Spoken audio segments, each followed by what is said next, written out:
like we've talked about, creating some new normals. You choose some new normals that are healthier.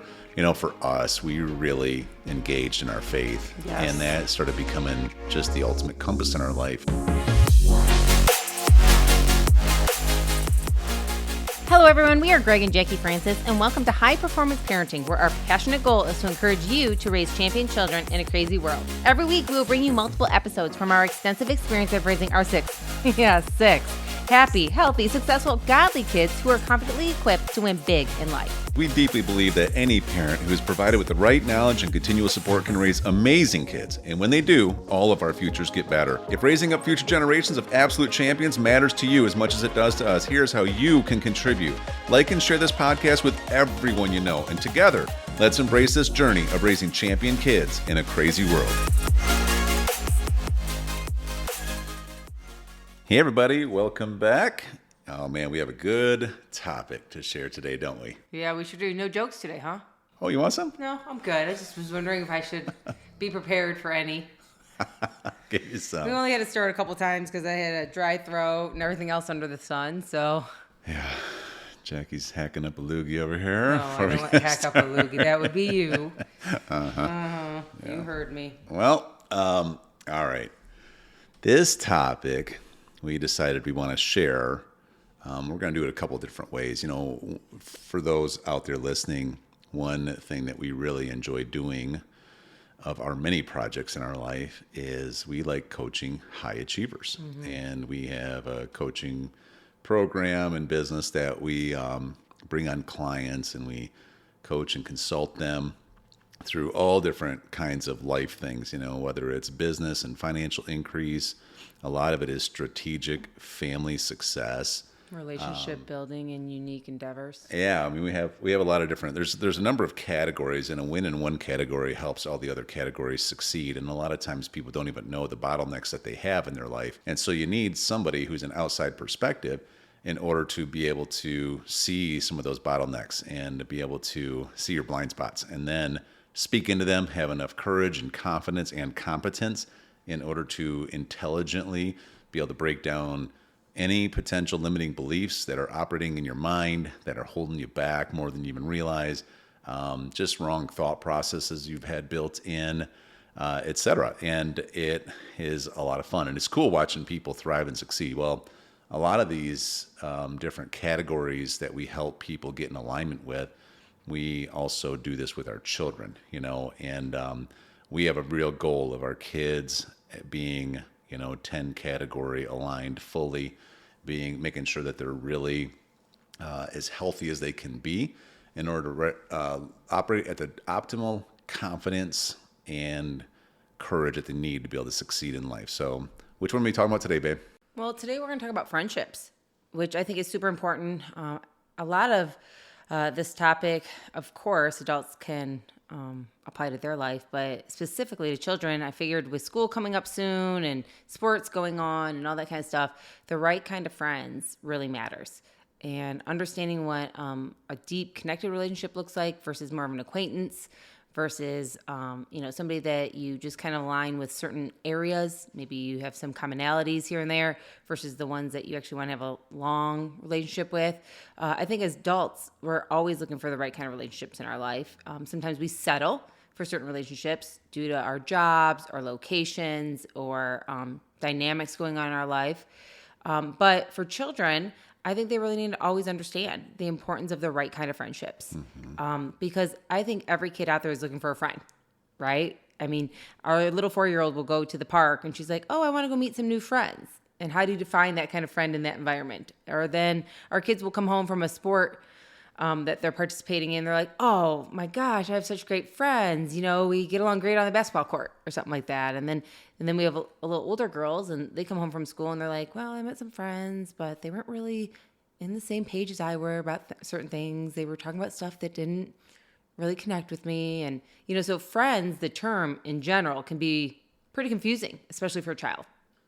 Yeah. And I think it's a really under-taught category of life. I agree. And it's so important. I mean, just think about it. Most people's friends, how do you create friends, right? Right.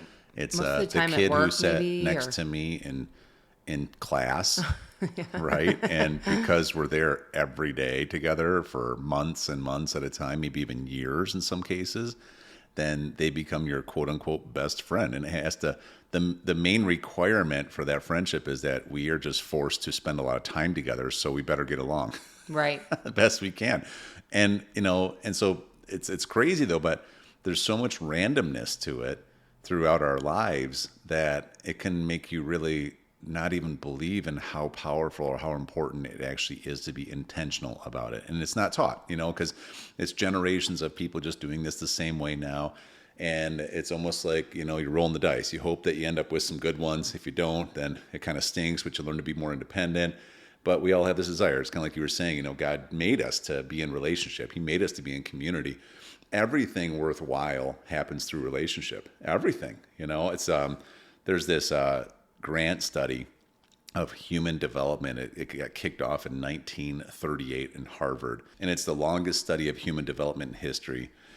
And it's really cool because it gives some pretty deep insight into what factors contribute the most into people flourishing. So what they did was they tracked and they measured and even reported on tons of aspects of life. This included things like relationships and politics and religion and, alcohol use to coping strategies to everything and anything you can think of. Actually, JFK, John F. Kennedy was one of them. And some are still in this program. They're like in their 90s now, and they're still around. So it followed 268 graduates from Harvard. And what was interesting about it is that of all these factors that they kept track of, is that the biggest discovery is that the most powerful correlation was the power of your personal relationships. Well, there was the power of your personal relationships. Now remember, they're trying to correlate your relationships, your health, your happiness, and even financial success. What makes one work better? And here's an interesting one note in there. Financial success, there was no notable difference between men with average IQs or above average IQs. Like actually taking an IQ test, if someone graded way higher, it really didn't matter in financial increase in where they're at. But what did score the highest was that the people who had quality relationships, they're the ones that had the greatest earning power. And here's a quote from it. It said, "The men who scored the highest on warm personal relationships earned on average $141,000 per year more than the man who scored the lowest." So it's like it was of all these categories, everything you can think of, the number one factor to financial success was warm personal relationships. And so, when you think about that, that's just one category of life too, right? Financial success, but it matters. And we want all of our kids to be financially successful because, being broke doesn't make life easier, so being financially successful is good. In fact, I personally feel like we should all be financially successful. We should never let money have us, but we should for sure have lots of money so we can do great things with it. And it should always be attached to doing something that's purposeful in God's kingdom. But we need to be able to create income. And so one of the things, if you're trying to be able to create big income, you have to look at what kind of relationships do you have? If you think about it, it makes sense, right? You're going to do better in any career if you have friends who care about you, that they're there to encourage you, they are challenging you to grow, and they're even willing to probably collaborate and contribute to your success. If you're surrounded all the time by a lower quality type of person who pulls you down all the time, is negative, is victim, has a victim mentality and kind of lets it, wear off on you as well, you're obviously going to do worse. So it's really good. They took 75 years and $20 million to do this grant study. And basically they brought it to a 3-word conclusion that happiness is love, right? So it's good. So anyways, I just thought I'd share that because that's kind of the foundation of what we do here. For all of our coaching clients, we spend a lot of time on this category. It's really interesting. So many of our coaching clients, even though these people are just crushing it in so many areas of life, they're very lonely. They haven't been intentional with friendships. Now they'll get intentional with strategic business relationships, but they haven't gotten fully intentional with relationships, and you can see it wear on them over time. And so for our children, we're trying to do the same thing here. So here's a couple things, a couple of thoughts on this that, you and I have come to that are really, really important. Like one of our core beliefs, I guess, is that family is a very important special bond, right? This for sure relates and applies directly to like your parents. Your parents, they're a family. We make allowances for each other. They kind of get a special deal. We serve each other in ways that we wouldn't otherwise. And so that's one of our core beliefs, right? Yeah, I agree. And then another one, if you think about, then you have different categories where it gets a little bit tricky, because if you have, say, an upbringing like I had with a lot of dysfunctionality, we call them more extended family. And not really to put a label on them, but just so we know how to determine what we're talking about. But, that's my parents, my brother or sister. And we look at them like they are to be honored, respected, and loved, but with healthy boundaries, right? And we've had to define that. So in other words, like a couple examples of this is, we have just chosen, because of the level of dysfunctionality and, how we want to live our lives and have our kids live in their lives and the atmosphere we want to get them around, that, we're going to make sure not to subject ourselves to the negative that can happen there from their chosen lifestyles or attitudes or, passive aggressive nature. And, we still honor them, but we have strong boundaries with them. Right. And you want to speak to some of the ways that we actually handle that? Yeah, I think first of all, just back up for a minute, I think the way we were able to kind of define this was so that we could explain it to our kids in an honoring way. We are always trying to, obviously, just like every parent out there, protect our kids, love our kids, but also have boundaries where we know they need them, maybe because we know more of the situation than they ever will. And so, especially in the example of like Greg's family, many of the dysfunctional things that have happened, or continues to happen, I should say, our kids don't know about. They don't really need to know about it all. The only thing they really need to do is know that Grandma and Grandpa love them. They get to enjoy Grandma and Grandpa. Yeah. We limit the amount of time and what we do with them. And, for our situation, we really had to figure that out, you and me first. We had to define that. We tried to do too much at one point, tried to be too involved in the family dynamics, tried to be getting our kids around the same way maybe we did on my side of the family and whatnot. And it really became unhealthy, first for you, and then unhealthy for me. And then it kind of went through our family. And so we realized that we had to kind of redefine what it looked like. Yeah. So when we did, it was hard at first. It was especially hard on you because it was your family. And it was a tough adjustment. Yeah, and it didn't happen overnight. Again, this was like we had been parenting for 8 years when we figured this out. You know what I mean? This just didn't happen the first time we had kids or anything like that. But enough situations had happened, enough conversations had happened where it was very obvious that some of the decisions that your family was making, they weren't willing to change. Even when we were around them. We wouldn't have tolerated it from anybody else. And it was getting to the point where we really had to put up boundaries for the safety of our kids and their minds and their spirits and their emotional stability. Yeah. And for yours too, and mine. So that was the first thing that we did. Now what we did after that is that we realized that because it's going to be limited time with, like, for instance, Greg's family, when we are with them, it's going to be good memories. We're going to come and visit and enjoy the time that we do have together. And then when we're not with them, we're going to honor and speak well of them. We're not going to bring up every situation that we know is going on in the family. Right. Our kids don't need to hear every little thing or disagreement that we have with your family or decisions they make or anything like that. That's not really our kids' problem to deal with. I mean, that's something that we work through as, the children of your parents, but our children don't need to deal with it. And so I'm always proud of us for that, because even as I know right now, our kids are going to be listening to the podcast when it comes out and everything like that, that I know they honor what mom and dad say because we are honoring to your parents. Yeah. And I love that. So every time our kids get around your parents, we always have fun, whether we're playing outside, whether we're inside chatting, whether we're enjoying pizza together, whether we're just laughing and, riding a golf cart around their property, enjoying, the farmland that they have. And then from there, we come home and we continue those good memories, by allowing our kids obviously to have a relationship with your parents, whether it's phone calls, whether it's writing, whether it's sending pictures, whatever it may be. It's always positive, interaction from our part with the boundaries of knowing what they can handle at any given time. And we love that. That's what we love. And so we first had to define that for our immediate family, what friendships kind of look like, quote unquote, relationships look like.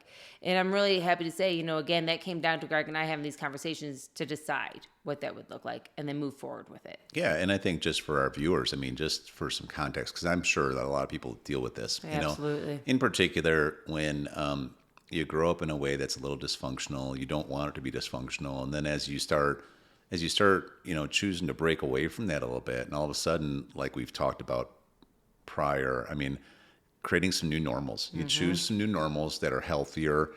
For us, we really engaged in our faith, Yes. and that started becoming just the ultimate compass in our life. And, let's say that my parents didn't necessarily have that same belief, and the rest of my family. So here you are. It's almost like it's a tricky thing, because as you start growing in a healthy way, it almost hurts your heart when you always hoped that one day maybe your family would all just get perfectly healed. And I remember I had a really strong belief for a long time that if I just keep growing, it's going to really pull them. But the reality is you can't make someone change who doesn't want to. A person convinced against their will is still unconvinced. Correct. So it's got to be their choice.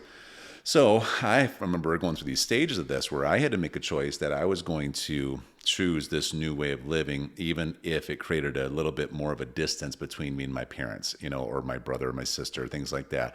I needed to be able to be okay with that, right? And the reality is you got to be okay with it. When you start thinking big picture on everything, kingdom mindset and everything, you got to be willing to do that, because I can't stay back there just to have a relationship when God has me called to do bigger things, right?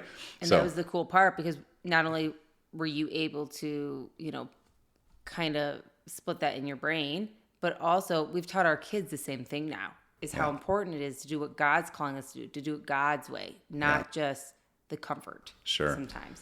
Right. So then it kind of funneled into, we're trying to do family gatherings, and we drive over from our Wisconsin home to Michigan, 6 hours with all these little kids in the car.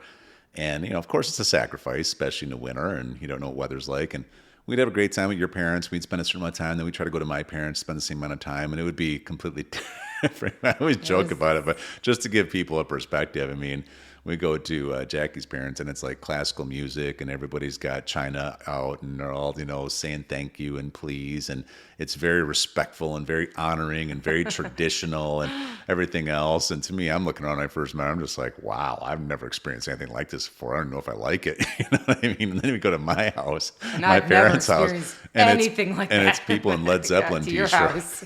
People in Led Zeppelin t-shirts.